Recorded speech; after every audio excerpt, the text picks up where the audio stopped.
Урматтуу Өткүрбек Асылбекович, биз эми депутаттарда добуш бере гана укугу калды да, менин түшүнүгүм боюнча. Себеби дегенде комиссия өзүнүн ишин аткарды. Жогорку кеңештин ичиндеги айтылган дооматтар менен 9 пункт менен комиссия түзүлүп, демилгеч топ түзүлүп, анан алып чыгып өзүбүздүн ишти кылып бергенбиз. Азыр ошонун негизинде бешөөнү негиздүү деп, шектүү деп келип атасыздар. Азыр урматтуу депутаттар, муну биз только добуш менен чечебиз. Алып берүү экс-президенттин кол тийбестигин же алып бербөө деген маселе турат. Андан кийин тергөө иштерине биз кийлигише албайбыз.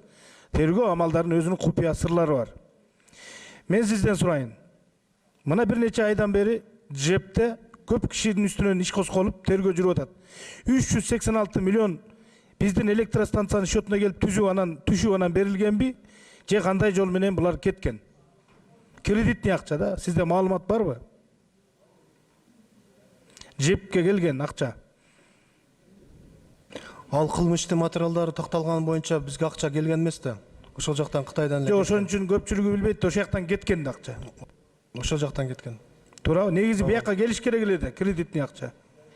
Сиздин оюңуз келген. Анан эми бул жерден айтылып атпайбы? Өзүн чакырып койсо болмок деп. Өзү көпчүлүгүн түзгөн, өзү билген парламенттин депутаттарын чимкирик деп атса, кантип келет? Буга караганда мен ойлойм, күнөөсү жок камалган Текебаев Көкжал экен. Өмүрөк Черкасов Көкжалдык кылып, мына бүгүнкү күндө бирөөнүн берген показаниясы менен түрмөдө отурат. Ак болсо, экономикалык преступлениеге барбаса, кылмышкер болбосо, эчтекеден коркпой, мыйзам чегинде, мыйзам астында биз дагы депутаттар, экс-президент дагы, министрлер дагы бирдей жоопкерчилик тартыш керек. Ошон үчүн урматтуу депутаттар, биз добуш менен гана чечебиз. Калганын тергөө амалдары өз алып барат. Мен ойлойм, Батукаев өлтүрткөн биздин депутатыбыздын үй бүлөсү, биздин түрмө начальный үй бүлөсү, заводдельный үй бүлөсүнүн бүгүнкү кайгылары. 10 секунд. Алар кайка кетет. Алардын муң зарлары. Ошон үчүн бүт мыйзам чегинде тергелиш керек, жооп бериш керек бул адамдар. Чоң рахмат.